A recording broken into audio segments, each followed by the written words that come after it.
Bonjour à vous tous, ravi de vous accueillir ce matin. Comme vous le savez, nous en sommes à la 15e édition des webinars de l'Observatoire comme média. L'objectif que nous portons est bien entendu de mettre en valeur à la fois les belles entreprises qui composent notre filière, tous les secteurs d'activité qui les représentent et les acteurs qui portent ces entrepreneurs auxquels nous sommes très attachés, qui portent aujourd'hui effectivement des valeurs très positives. Parler de l'audio, parler de la réglementation, parler des sujets qui sont peut-être parfois un peu éloignés, nous semble-t-il, de nos métiers. Il nous paraissait important de mettre en valeur donc Cécile, à qui je vais passer très rapidement la parole pour qu'elle puisse se présenter sur de nouvelles offres ou des offres innovantes que nous percevons comme telles. Nous l'avons d'ailleurs inscrit dans les startups, Cécile. Mais ce sera bientôt une licorne, donc nous en sommes absolument convaincus. Je vais laisser Louison, donc effectivement, présenter nos invités. Bienvenue à vous tous. N'hésitez pas à réagir. Louison va vous expliquer le mode opératoire. Et en ce qui me concerne, effectivement, je reprendrai le fil de cette présentation après la présentation de Louison de nos invités. Louison, à toi. Bonjour à tous, merci Dominique. Avant donc de passer à la présentation, juste un petit rappel, n'hésitez pas à poser toutes vos questions dans l'espace dédié juste à côté sur de l'écran sur la droite. Nous pourrons répondre à l'ensemble des questions 15 minutes avant la fin du webinaire. Donc vraiment n'hésitez pas, il y a également un espace sondage. Si vous souhaitez poursuivre les échanges avec les intervenants, faites-le nous savoir. Voilà. Place à la présentation. Donc, j'ai le plaisir d'accueillir Cécile Limal, qui est CEO de Voxing Pro et de Mediartis. Bonjour Cécile. J'ai également le plaisir d'accueillir Henri Leben, qui est avocat et fondateur de Leben Avocat et Virtuel DPO. Et enfin, Michel Goldjevit. Bonjour. Et enfin, Michel Goldjevit, président de Keywords Studio France. Voilà. Bonjour à tous. Bonjour. Je te laisse la main, Cécile, et puis je vous dis à tout à l'heure. Alors, avant de laisser la main à Cécile, on va lui faire un jeu. Donc, effectivement, on a convenu ensemble. Elle va faire son pitch en 3-4 minutes de sa solution. Je suis ravi à la fois d'accueillir un modèle que nous adorons à l'Observatoire. C'est à la fois un expert, à la fois une entreprise innovante et à la fois un client qui, aujourd'hui, effectivement, utilise des solutions. Je crois que là, on est sur le triptyque parfait. Donc, afin qu'on puisse bien comprendre la solution qui est celle de Cécile et bien sûr écouter le client parce que c'est lui qui effectivement est le donneur d'ordre et qui sait bien souvent le mieux en parler. Cécile, 4 minutes pour nous convaincre. Top chrono. Je suis bien CEO de Mediartis et Voxing Pro. C'est deux plateformes qui sont spécialisées dans les outils métiers pour la production de contenu avec de la voix. Donc, effectivement, en ce moment, les contenus avec de la voix, ça explose complètement. Les VOD, bien sûr, mais il y a la publicité, il y a les différents réseaux de communication qui sont très demandeurs de vidéos. Et donc, la voix est vraiment au cœur d'énormément de doublages, de voix off. Il y a énormément de demandes. Et le truc, c'est que pour faire une voix, il faut choisir une voix avant de la mettre sur sa pub ou sur son film. Et dans ces phases de casting, on a besoin pour choisir une voix, de chercher sur des bases de casting quelle est la voix qui va convenir. Et ensuite, il y a des échanges autour de ces données voix. Et nous, avec Mediartis, on a inventé une plateforme qui sécurise totalement la circulation des données voix entre les différents partenaires, les différents professionnels qui travaillent sur ces projets. Donc, ça va aller du comédien au client final, qui peut être une grosse société, un gros annonceur, un gros éditeur de jeux vidéo, un Warner Bros.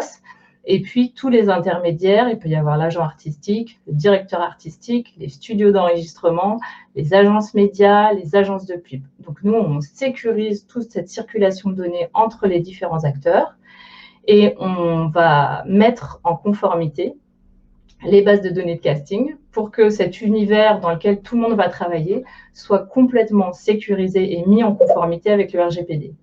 Et puis, une fois qu'on s'est débarrassé du RGPD, qui finalement est simplement une loi qui permet de respecter les données personnelles des comédiens, eh ben, on va avoir plein d'outils métiers qui vont valoriser cette matière première qui est la base de casting et qui va apporter plein d'outils pour chacun.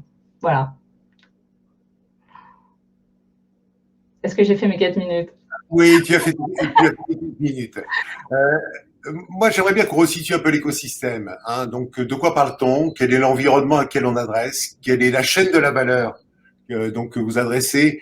Et Michel, je vais te laisser te présenter, bien entendu, et tu vas pouvoir nous éclairer sur cet écosystème, mais aussi peut-être évoquer la dimension internationale, parce que c'est un sujet qui est important d'évoquer, donc sur le sujet de la voix, puisque bien sûr, c'est un marché mondial. Donc, Michel, en tant qu'opérateur de ce marché, peux-tu nous situer un peu l'écosystème, l'ensemble de l'environnement et les préoccupations auxquelles toi, tu as été effectivement soumis, hein, donc, et pourquoi, effectivement, toi aussi, tu as fait appel à Cécile pour t'accompagner sur un certain nombre de préoccupations qui étaient tiennes. Michel.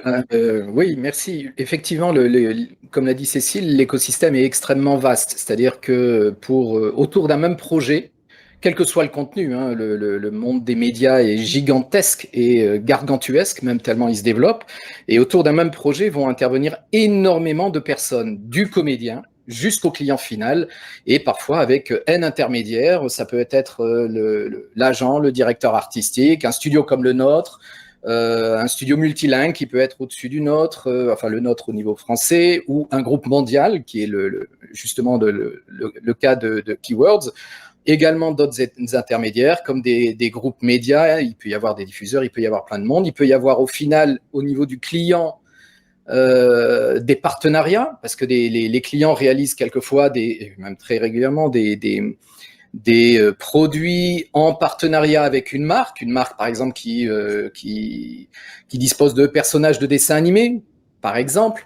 Et en fait, toute cette chaîne, c'est vraiment la particularité de notre secteur industriel, c'est que toute cette chaîne de personnes, d'intervenants va travailler ensemble à un même moment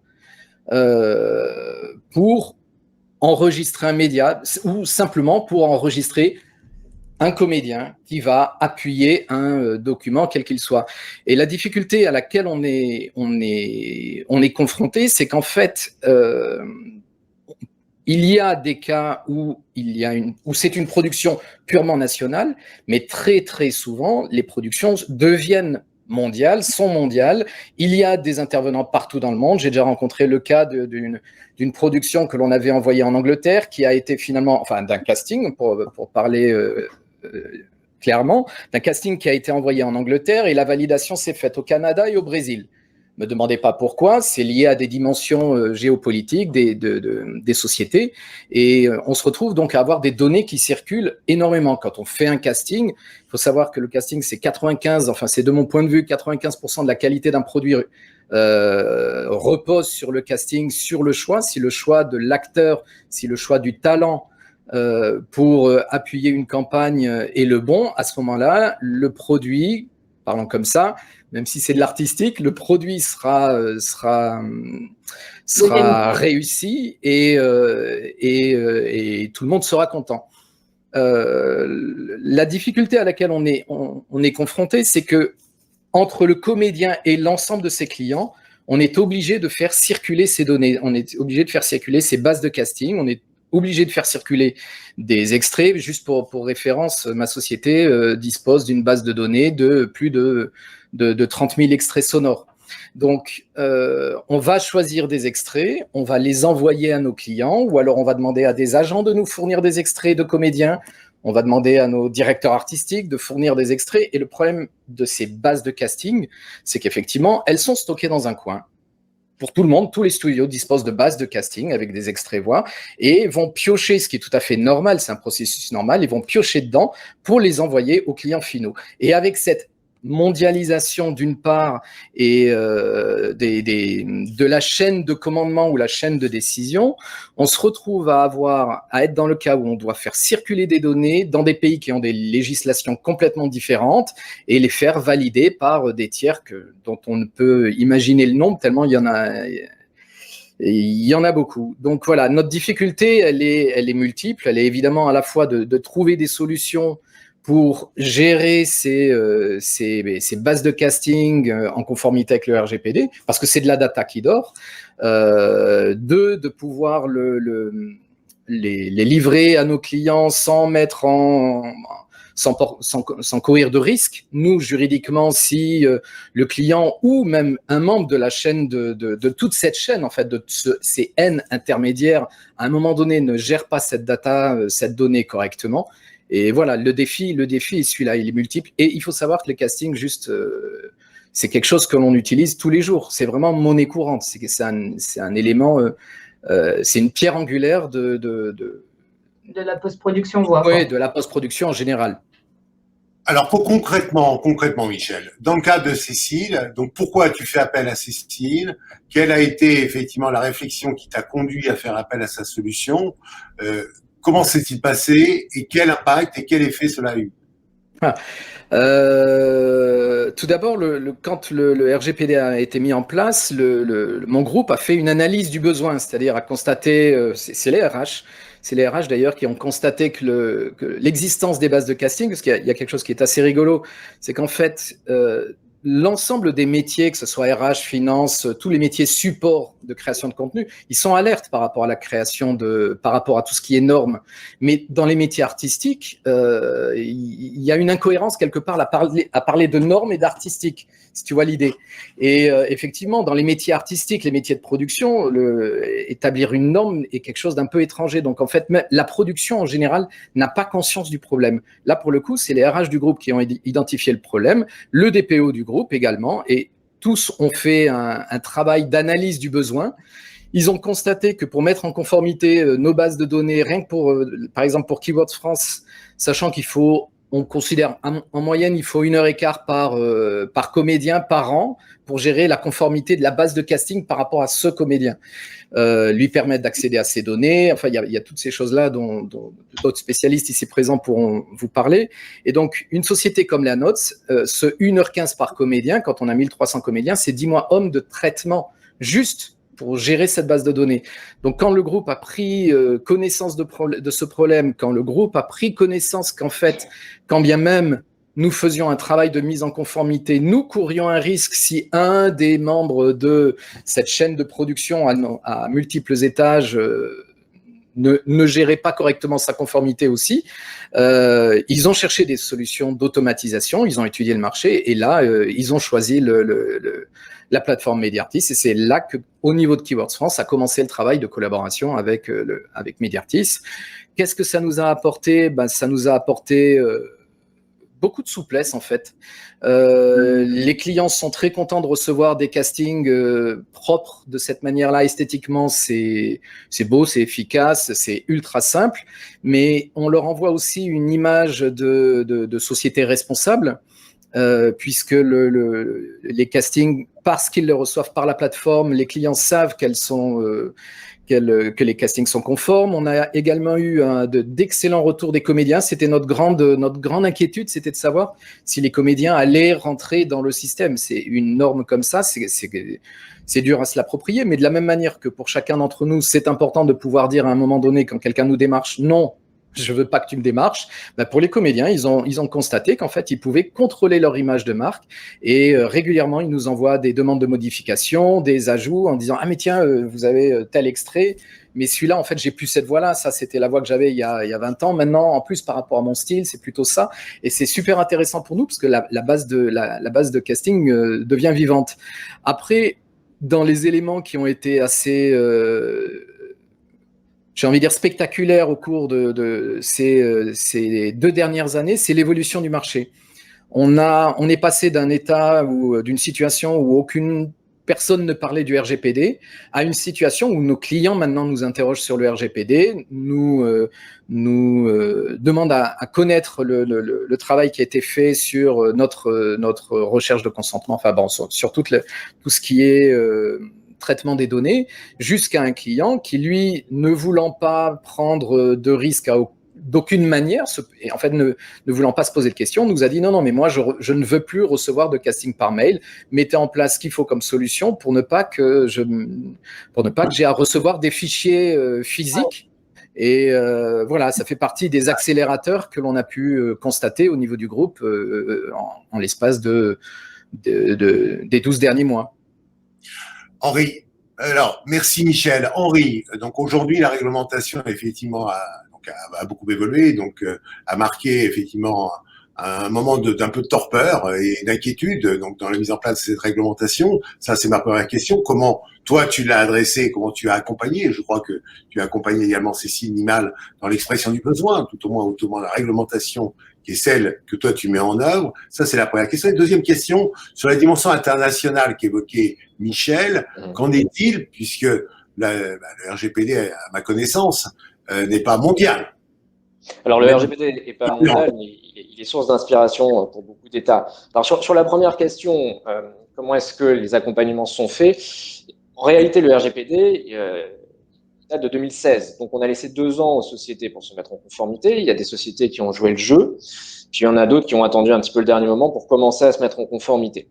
Ce qui est très, très intéressant dans toute cette réglementation, c'est que, il faut pas oublier le point de départ. Le point de départ, c'est que on a voulu améliorer la protection des personnes. On s'est rendu compte qu'on avait changé de monde.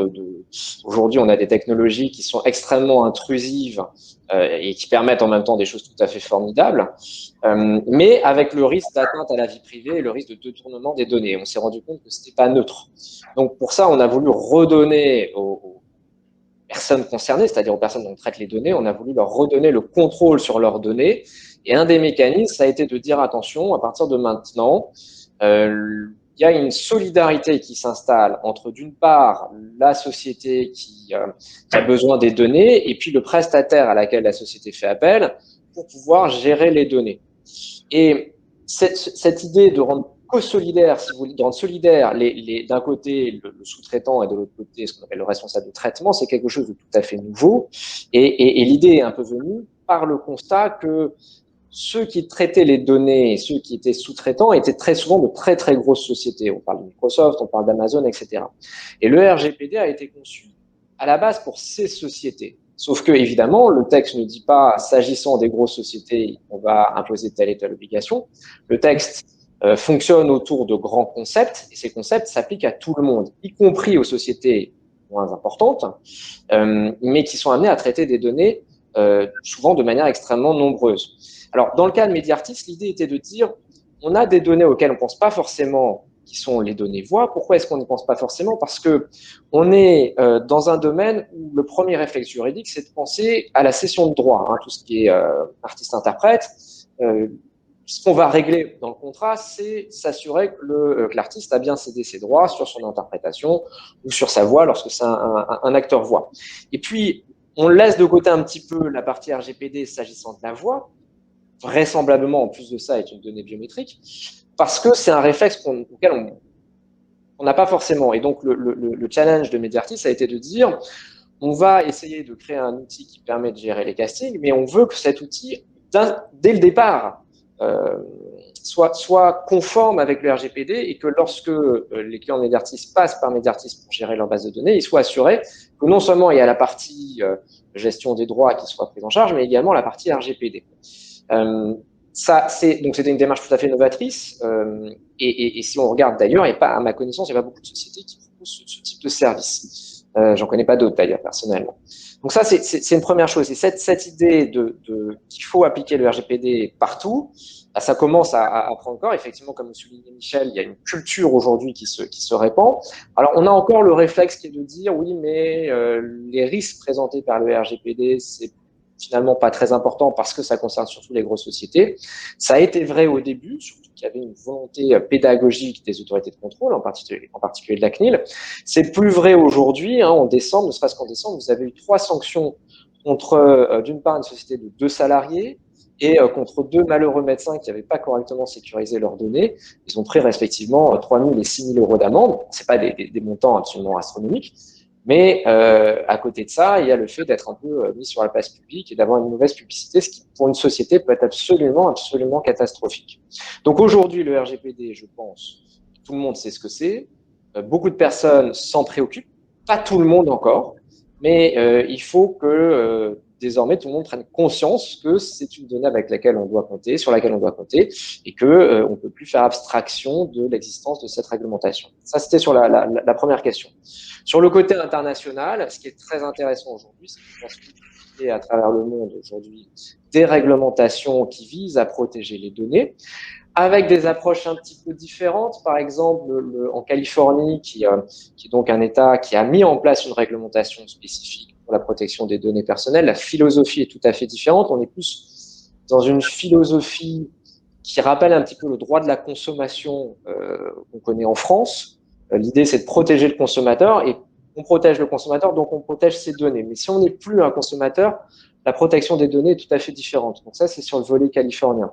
Mais de manière générale, à travers le monde, effectivement, on a une multiplication des réglementations, avec un avantage pour le RGPD, qui est que le RGPD est aujourd'hui un peu considéré comme la Rolls des réglementations en matière de données personnelles. Donc, le fait de dire qu'on est conforme au RGPD, normalement, ça permet de démontrer qu'on est conforme avec les autres réglementations, avec un petit bémol malgré tout, qui est qu'on a de plus en plus d'États, notamment dans les États américains, pas au niveau fédéral, mais au niveau de chaque État, on commence à avoir des réglementations qui exigent que pour certains types de données, les données soient stockées dans l'État en question, ce qui annonce un certain nombre de casse-tête, on va dire, pour la gestion des flux. Voilà.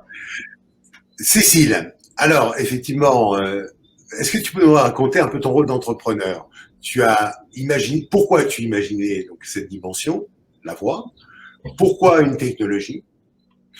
Est-ce que c'est le RGPD qui a été le moteur? Qu'en est-il? Et qu'en est-il aujourd'hui, après quelques années, comme le rappelait Michel, parce que, et Henri, bon, le RGPD n'est pas né d'aujourd'hui, mais elle a déjà un peu de recul, on a un peu de recul. Comment ça s'est passé, cette aventure? Où on est aujourd'hui? Ça a été un peu le décret d'application du RGPD qui était en mai 2018, qui nous a incité en amont à nous préparer, nous, au RGPD. Et puis, ça a provoqué des discussions avec Henri en tant que DPO, et puis des discussions avec nos producteurs. Et on s'est aperçu que la voix était une donnée personnelle. On a d'ailleurs fait un sondage à ce moment-là et on a vu que 82% des gens pensaient que la voix n'était pas une donnée personnelle. Donc, on n'était pas les premiers à se poser Enfin, on était les premiers plutôt à réaliser ça. Et c'était mettre en exergue que tous nos producteurs ont des bases de casting, donc ils étaient tous non conformes. Enfin, personne ne s'était mis en conformité avec ça, ou alors peut-être des rares exceptions.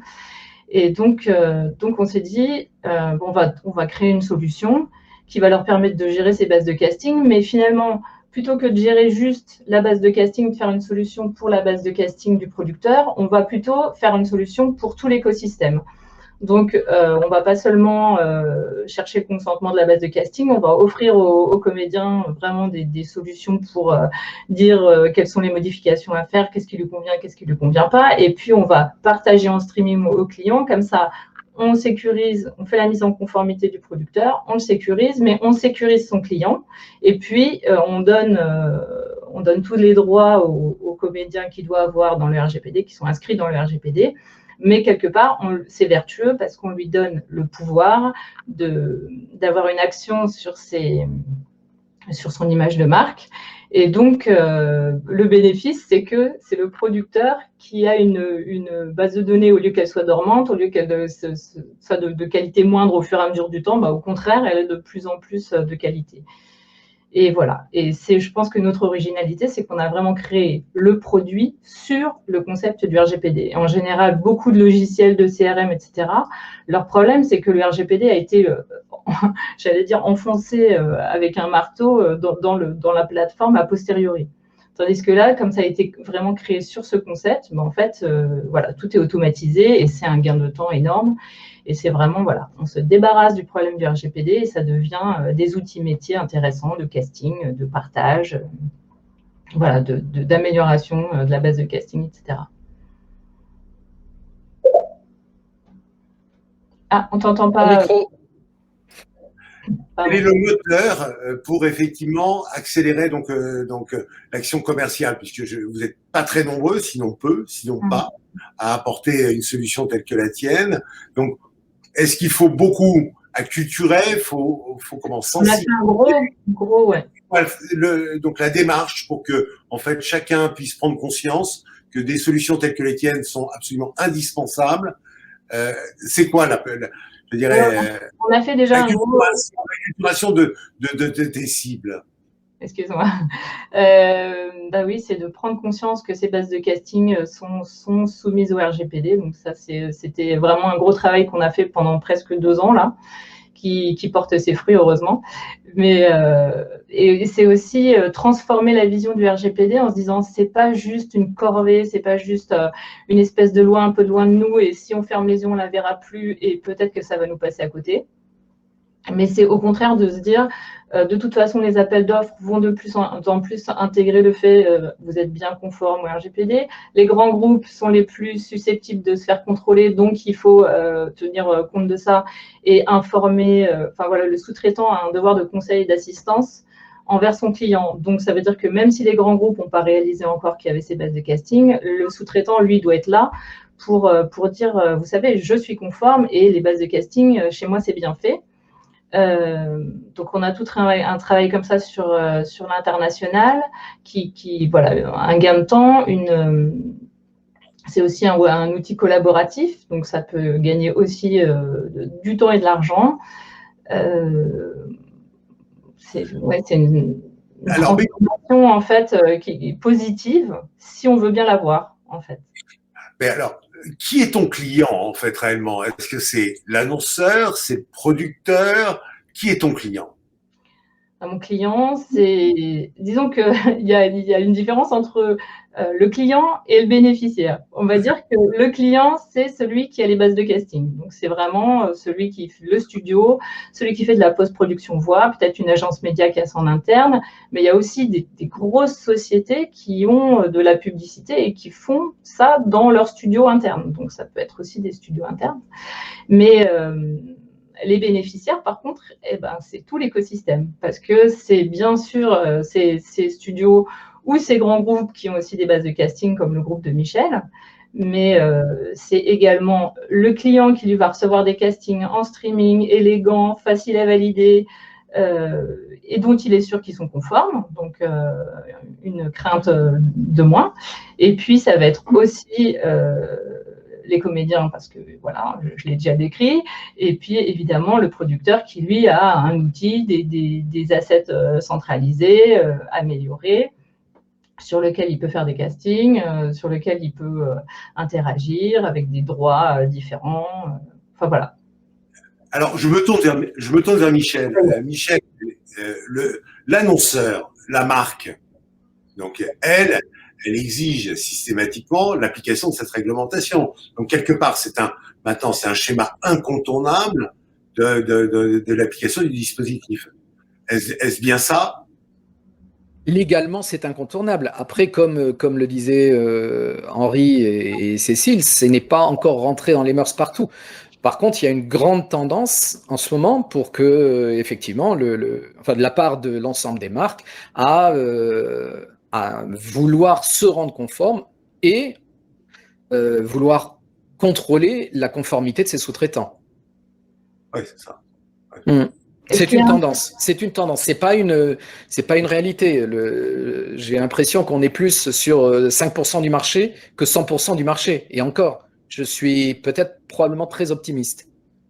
C'est une tendance, mais oui, Michel, moi je pense que c'est une tendance, mais qui devrait se renforcer parce que ce qu'on constate quand même en pratique, et ça je pense que Cécile pourra le confirmer également, c'est qu'il y a une demande de plus en plus très importante de la part de tous les acteurs de s'assurer que les gens avec qui ils travaillent sont conformes. Et c'est vrai qu'on a encore de temps en temps des personnes qui disent bon, ça c'est pas l'urgence, on sait que ça existe, mais on le fera après.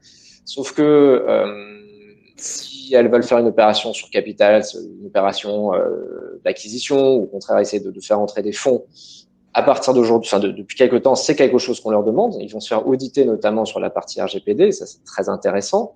Donc s'ils n'ont rien mis en place, ça peut être une difficulté pour réaliser leur opération.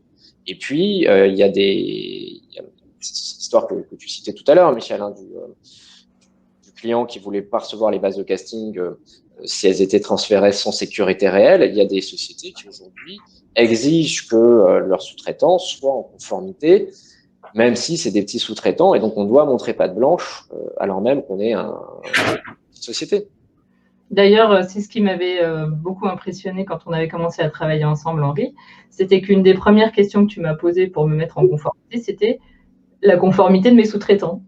Oui, tout à fait. On avait fait tout un scan de tous les sous-traitants qu'on utilisait. Et évidemment, quand on travaille dans le numérique, on a énormément de sous-traitants dans le numérique, quoi. Juste des outils qu'on utilise pour notre plateforme, des moteurs de recherche, du stockage, etc. Et ils doivent tous être conformes, sinon nous aussi, on prend un risque.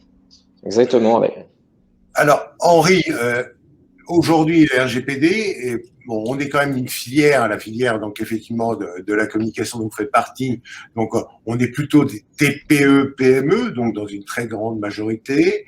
Est-ce que là, c'est accessible, c'est crédible, financièrement, est-ce envisageable?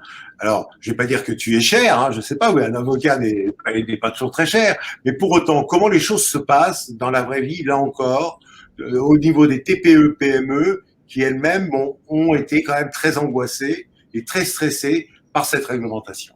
Alors ça je peux citer mon expérience personnelle parce que le modèle que j'avais envisagé c'est pas vraiment traduit en pratique. C'est des choses intéressantes. Moi, je travaille dans le domaine des données personnelles depuis un certain nombre d'années parce que c'était une demande des clients, ce qui m'a amené notamment à délivrer des formations au sein de l'ISEP à des futurs DPO.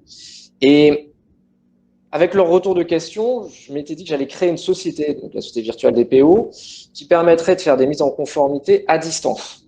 Parce que finalement, une mise en conformité, c'est quoi? C'est s'assurer que tout le processus, depuis la collecte de données, en passant par le traitement du données jusqu'au stockage de la donnée, respecte les obligations. Est-ce que les données ont été collectées dans le cadre d'un consentement, d'un contrat, d'un intérêt légitime? Est-ce que si on veut exercer ses droits d'accès, droit à l'effacement, des procédures sont mises en place au sein de la société pour le faire? Est-ce que les données sont sécurisées? Est-ce que les données qu'on a sont conservées uniquement pour la durée pour laquelle on a indiqué qu'elles seraient utilisées, etc., etc. Et donc, finalement, comme tout processus d'audit, on pose des questions, on apprend à connaître la société. Et puis, ensuite, on indique ce qui ne va pas, on rédige les formulaires qu'il faut, on modifie les contrats, on fait éventuellement appel à un prestataire de sécurité informatique. Et ça y est, on est en conformité. Ce n'est pas non plus quelque chose d'une difficulté extrême. Il y a à mettre en place un registre. Dans certains cas, nommer un DPO, ce n'est pas systématique. Donc, tout ça, finalement, on peut soit se rendre chez le client, discuter avec lui, comprendre comment il fonctionne, discuter avec ses équipes, soit lui envoyer un questionnaire très, très détaillé, et puis à partir des questions qu'il donne, faire sa mise en conformité. Et donc, l'idée de Virtual DPO au début, c'était de dire, OK, on a un site, les personnes se connectent, répondent à distance sur le formulaire, nous, on analyse les formulaires, et on leur fait une mise en conformité. On avait prévu des forfaits qui allaient, je crois, de 2500 à 3500 € pour donner des montants.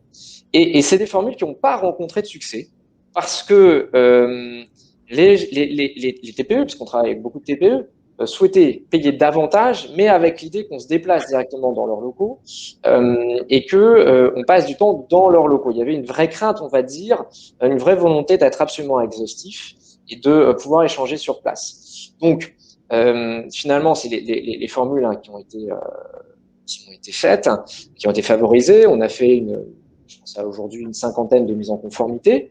On se déplace dans les sociétés, on discute avec elles, et en termes de tarifs, ça dépend vraiment de la complexité de l'offre, mais on a effectivement, ça va dans des fourchettes, ça peut aller de 3500 € pour des sociétés qui sont dans lesquelles il n'y a pas de complexité particulière, à 30 000 € pour des sociétés qui ont des programmes d'intelligence artificielle, qui vont éventuellement utiliser des données sensibles, etc. Donc, c'est vraiment très, très variable, mais fondamentalement, le budget n'est pas un obstacle pour la mise en conformité.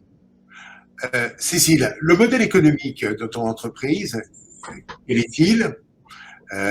Comment ça se déroule? Comment ça se passe concrètement? Ça coûte combien?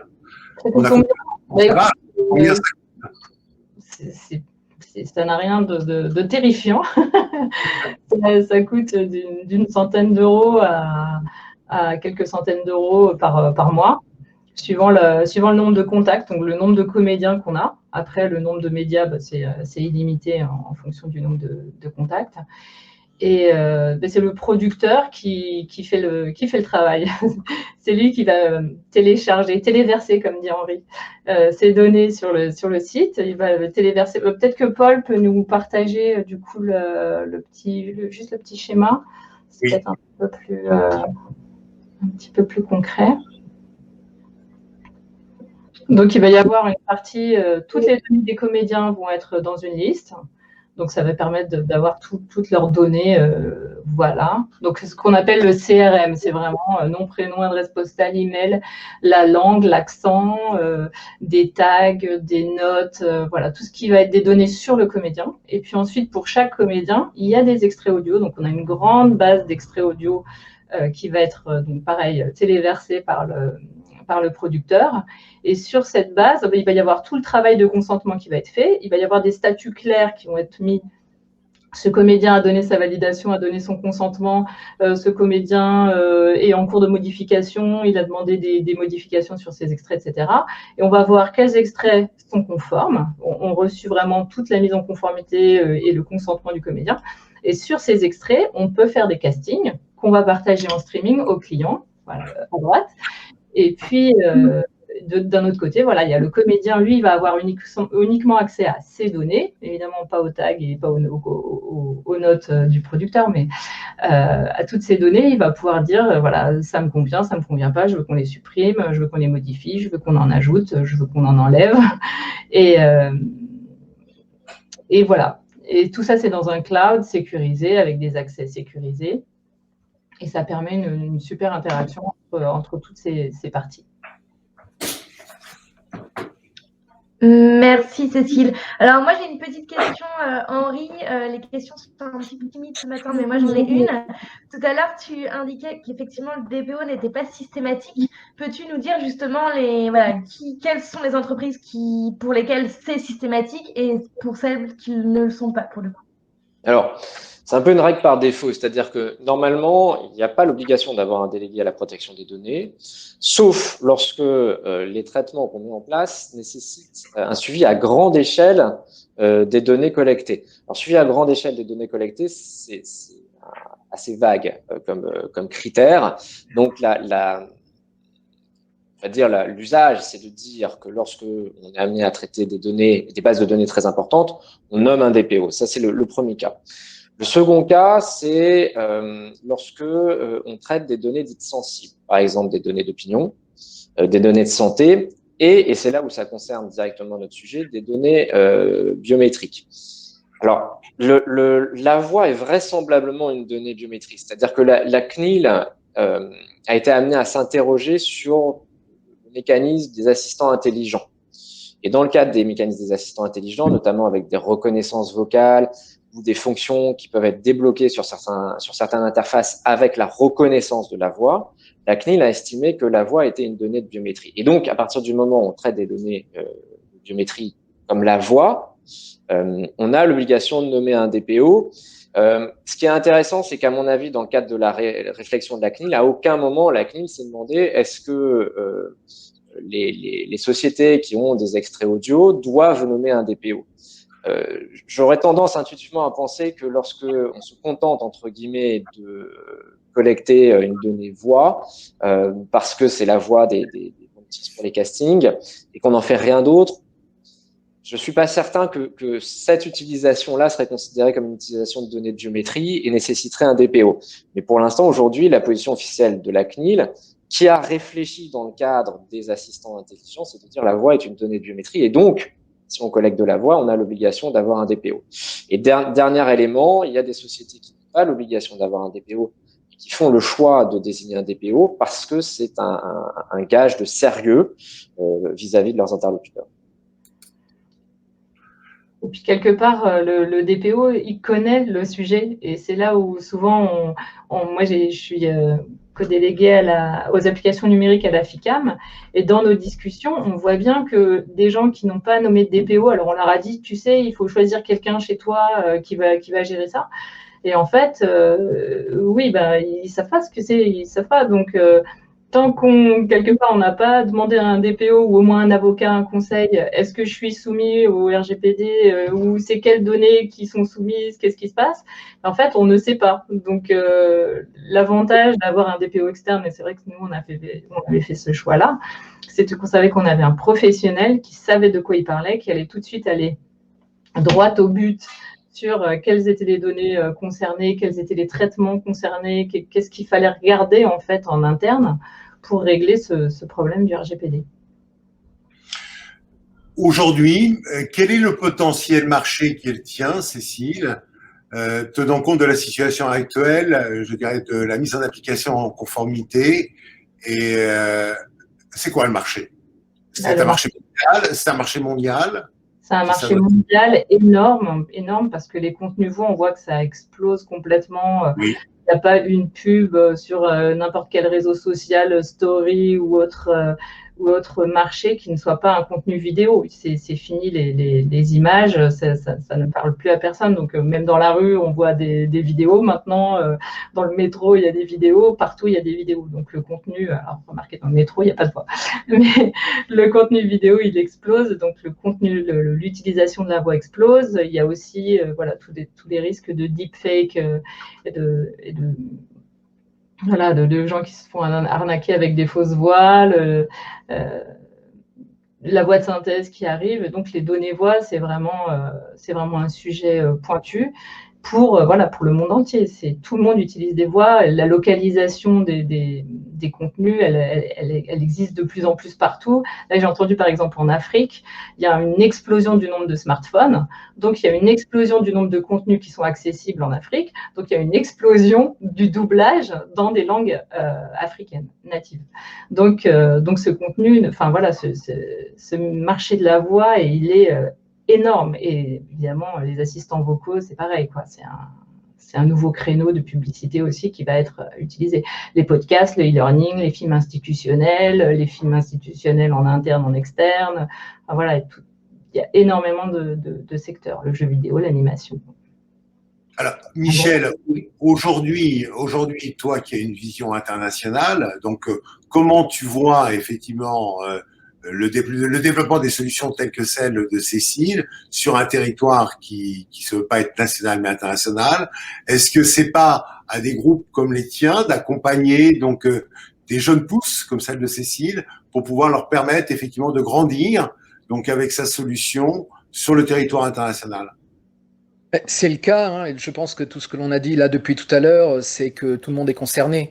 Même le client final, il est concerné par effet de ruissellement, c'est-à-dire que le jour où le client final dit à son premier sous-traitant, au fait, qu'en est-il de ta conformité? Au fait, comment tu gères là l'extrait que tu viens de m'envoyer? Qu'en est-il? À partir du moment où chacun des membres, le comédien, le directeur artistique, qui dispose d'une base de données, le jour où chacune de ces personnes joue le jeu de la mise en conformité, on arrivera à un cercle vertueux. Nous, ce qui est intéressant dans notre positionnement, donc le groupe là de ce côté-là, le groupe Keywords dans son ensemble soutient énormément tout ce qui est développement digital, les solutions d'innovation. Donc ça, c'est quelque chose qui est dans l'ADN de notre groupe. On a, même si c'est un énorme groupe, on a tendance à dire en interne qu'on est une start-up parce que c'est un groupe qui se développe beaucoup. Après, ce qui est très intéressant dans la mise en application de cet outil, c'est qu'en fait, ça nous a apporté beaucoup de solutions. Ça nous a permis, par exemple, de voir nos bases de données, je crois que Cécile le disait tout à l'heure, nettoyées, améliorées par les comédiens eux-mêmes qui contrôlent leur image. Donc, c'est vrai que passer l'étape de se dire « Oh là là, c'est compliqué, la mise en conformité est compliquée », on a eu beaucoup de discussions avec Henri où je me rappelle, tout comme Cécile le disait tout à l'heure, qu'il y a un moment donné, Henri me dit « Mais t'as pensé à ça ?» Et tu dis « Ah bon, ça aussi, c'est concerné par le RGPD ». Enfin, je veux dire, il y a toute une éducation, il y a tout un travail. Mais une fois que ce travail est fait, c'est tout à notre avantage, en fait, parce qu'on s'est remis, non pas aux normes, mais on a progressé. On a progressé par rapport. On peut bénéficier, dans le cadre de Mediartis, comme dans le cadre d'autres plateformes que l'on utilise. On utilise, par exemple, une autre plateforme pour la gestion des CV et la gestion des recrutements. Quand on reçoit des CV par mail, on les supprime, on dit aux personnes qu'on les supprime, on les met dans cette plateforme pour ne pas se poser la question du traitement que l'on doit donner justement par rapport à ce CV qui regroupe de données personnelles. Donc, en fait, toutes ces plateformes-là qui sont agiles permettent à des groupes comme les nôtres d'être justement beaucoup plus agiles, beaucoup plus réactifs. Et ça, je pense que de toute façon, on a tous collectivement, à nouveau, que ce soit le diffuseur, que ce soit le client final, que ce soit, Henri parlait du médecin en bas, on a tout intérêt à l'intégrer, parce que de toute façon, nous, en tant que particuliers, c'est quelque chose que l'on attend, que l'on veut, que l'on appelle de nos voeux. Donc, il faut le faire, il faut jouer le jeu, il faut y aller, quoi. Alors, la répercussion de l'impact économique, il est fait auprès de qui? La question, c'est qui paye? Qui paye?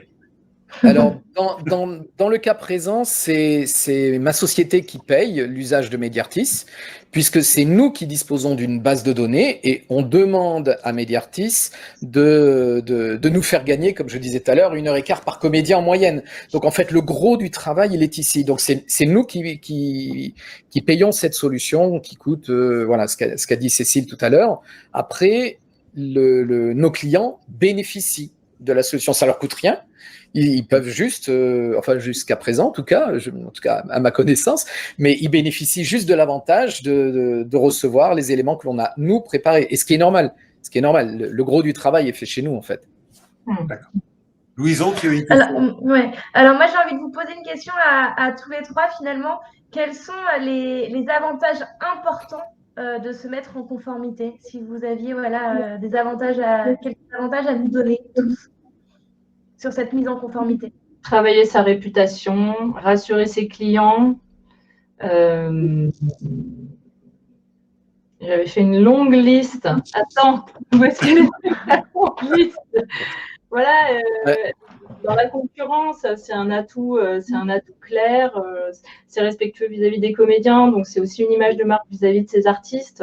Et c'est important dans nos sociétés audiovisuelles je trouve que en étant sur Voxing Pro avec des comédiens, on sent parfois cette impression du comédien d'être toujours un petit peu.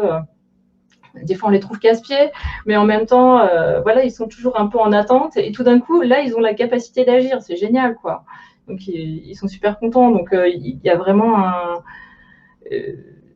une capacité aussi pour les producteurs de comprendre en fait, de comprendre le RGPD, de plus voir ça comme une bombe sur lequel, enfin comment on dit là, une mine sur lequel un jour on va pouvoir mettre le pied et on saura plus comment bouger.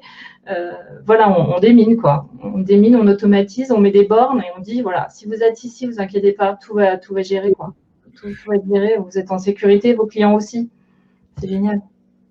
Cécile, quels sont les délais de mise en place d'une application telle que la tienne?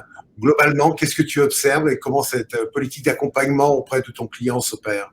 Alors, on fait des onboarding, on fait des coups de fil avec ma collègue Nicole qui est super sympa, qui suit ça aux petits oignons, mais Michel pourrait en témoigner.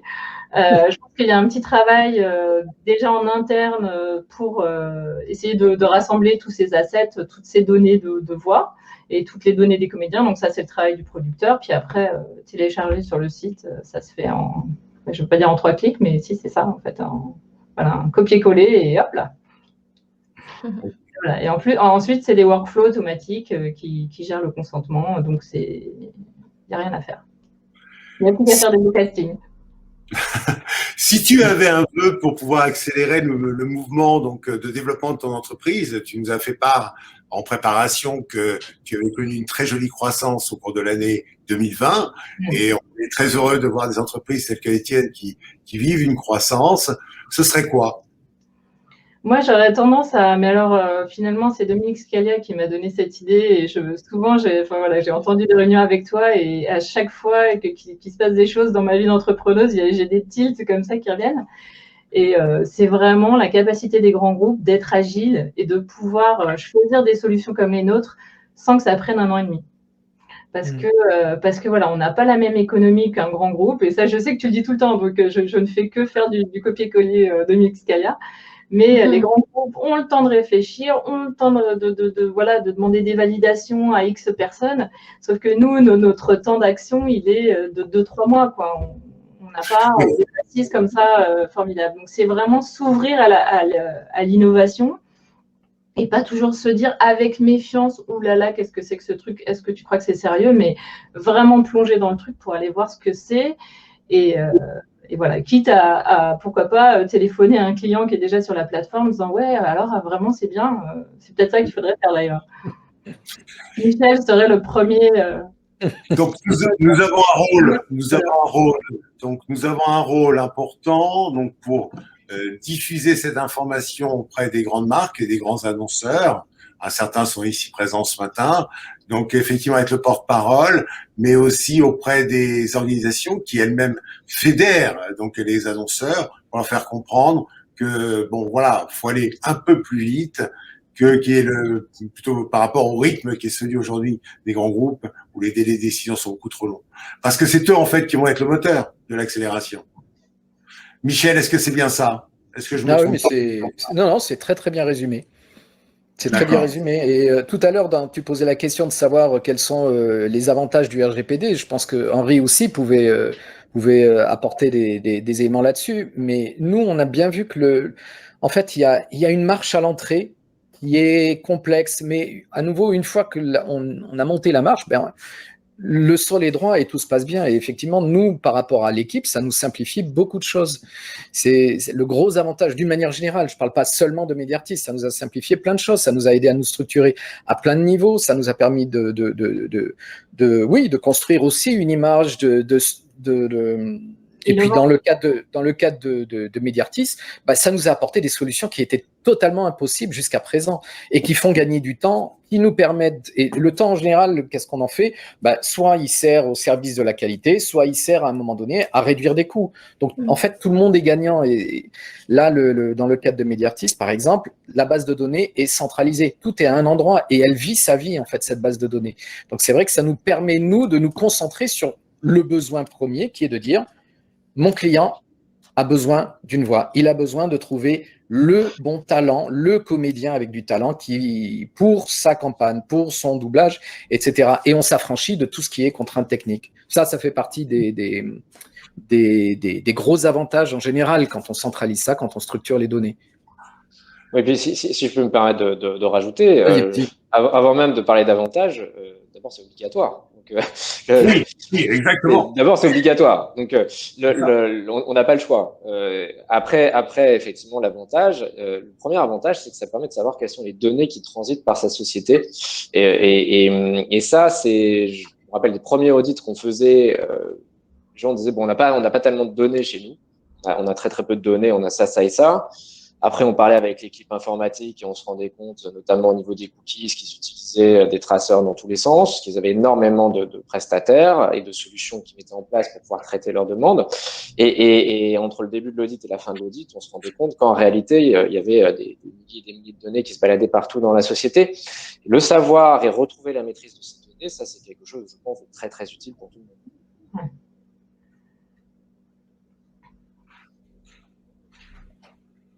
Et puis, juste pour ajouter peut-être un avantage également, c'est rappeler la philosophie du règlement, de redonner le contrôle des données aux personnes. C'est là pour mieux protéger les personnes. Et c'est ça aussi, c'est un marque de valeur, de respect. C'est pas mal aujourd'hui dans notre société de respecter les données personnelles de ses clients et de ses interlocuteurs. Et puis, on pourrait dire que le sujet du RSE, il est très, très, très à la mode et que le sujet du RGPD, finalement, parfois, il est un peu en deçà, alors que c'est une obligation. Alors que, voilà, le RSE, maintenant, ça commence à s'inscrire un peu parfois dans certains appels d'offres, etc. Mais la première chose, c'est quand même la loi et le respect de la loi. Et le fameux article « La CNIL m'a tué » de FeedsUp, qui est un peu dans votre secteur aussi, c'est voilà quoi, ils ont été ils ont peut-être servi d'exemple, mais en tout cas ils ont été contrôlés et ils ont été mis ils ont subi une grosse sanction et ils s'en sont pas relevés parce que il y en avait 10 autres à côté qui faisaient la même chose et peut-être qu'il y en a 5 qui étaient conformes et 5 qui ne l'étaient pas et eux ça a détourné les clients vraiment de leur société. Est-ce que la crise de la Covid a de ton point de vue, fait changer le comportement? Est-ce que ça a permis peut-être aux entreprises de prendre un peu plus de recul sur l'ensemble de leurs engagements? Et les RGPD en fait très largement partie. Est-ce que tu penses que cette crise que nous vivons, encore aujourd'hui, est peut-être un moment de prise de conscience ou est-ce que pas du tout? Alors, je crois que ça a été sûrement un peu prise de conscience, mais finalement, surtout du temps, parce que dans ces métiers de l'audiovisuel, les gens sont extrêmement sous pression, extrêmement en manque de temps. Et donc, on a eu beaucoup plus, finalement aussi avec le côté très numérique, on a eu beaucoup plus de discussions avec les sociétés, beaucoup plus d'ouverture du dialogue. C'est comme aussi on est dans une période difficile, quelque part on se serre les coudes, on s'ouvre, on permet l'ouverture, la discussion et le questionnement. Ouais. Oui, c'était une période très positive pour ça.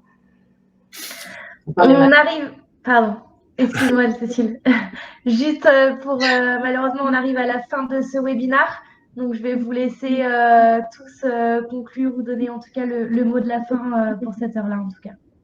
Henri, est-ce que tu peux donner pas le mot de la fin puisque c'est Cécile qui l'aura.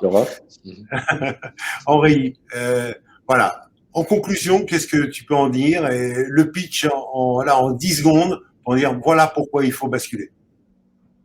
Il faut basculer parce qu'on a changé d'époque. Aujourd'hui, la donnée est au centre de toute activité, y compris dans l'audiovisuel et dans la communication. Que 1, c'est obligatoire, et 2, l'expérience a montré que ça permet aux sociétés de mieux contrôler leurs données et donc de mieux progresser. Henri, juste une petite question, désolé. On nous demande si les auto-entrepreneurs sont soumis aux mêmes règles. Les auto-entrepreneurs sont soumis aux mêmes règles, c'est-à-dire ils doivent respecter le RGPD. Maintenant, leurs obligations ne seront pas forcément identiques. Ils n'auront pas forcément l'obligation de tenir un registre des données ni de nommer un DPO. Merci. Michel, toi qui portes une société extrêmement responsable, tu nous l'as montré, tu nous le démontres tous les jours, on en parlait d'ailleurs en phase de préparation. Aujourd'hui, ta recommandation, ton conseil, ton point de vue? Mon point de vue, c'est que de toute façon, le RGPD est là. Comme l'a dit Henri, au niveau opérationnel, il est là également. Les clients se tournent, regardent le RGPD avec attention et ça me semble tout à fait sain et normal. Donc de toute façon, il faut c'est ce que je disais tout à l'heure, faut monter la marche. La difficulté, c'est qu'elle semble immense, mais nous, à l'usage, on considère que ça a été un avantage. Et c'est un avantage pour ma société. Ça peut être aussi travaillé comme un avantage concurrentiel au moment où le marché va redémarrer, et on l'espère tous. Des éditeurs, des clients vont prendre, comme le disait Cécile, le marché bouge par rapport au RGPD, mais par rapport à la protection des données en règle générale. Donc, c'est effectivement, pour nous, c'est un moyen de probablement d'être présélectionné par défaut par rapport à plein d'autres sociétés qui vont se présenter et qui n'auront pas fait ce travail-là. Cécile, quelques mots pour nous convaincre, pour que maintenant on n'ait plus la moindre hésitation, on décroche notre téléphone, on appelle mes et on leur dit voilà, maintenant on y va. Alors, allez. Simplement, je voulais parler de mon équipe. J'ai vraiment une super équipe. C'est incroyable ce qui se passe dans cette société et j'en suis extrêmement fière. Il y a Nicole qui sera toute prête à répondre à vos questions. Ça n'a rien de compliqué. Vous pouvez appeler sans forcément vous inscrire. Les tarifs sont clairement affichés sur le site. Ça n'a rien de terrifiant. Par rapport à 6 mois de quelqu'un à plein temps qui devrait faire ça, vous allez payer une centaine d'euros et par mois, c'est juste ridicule. Et c'est surtout tous les avantages qu'il y a derrière qui vont vous permettre de gérer ces données, de faire des castings dessus, de tout, voilà, d'avoir tout en main pour collaborer, centraliser. Enfin, genre, c'est juste très, très, très pratique. Et voilà. Et il faut pas avoir peur de nous appeler et d'en discuter.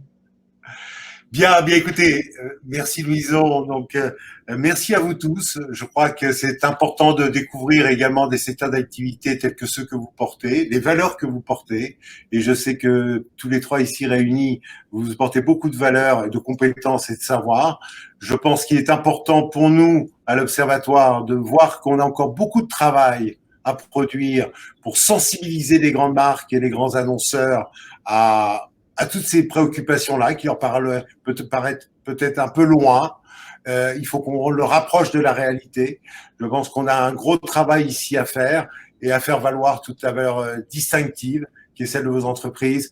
Et bravo à ces très jeunes entreprises, très belles entreprises. Et je crois qu'on est vraiment, je répète, ce matin dans un cas d'un triptyque très intéressant.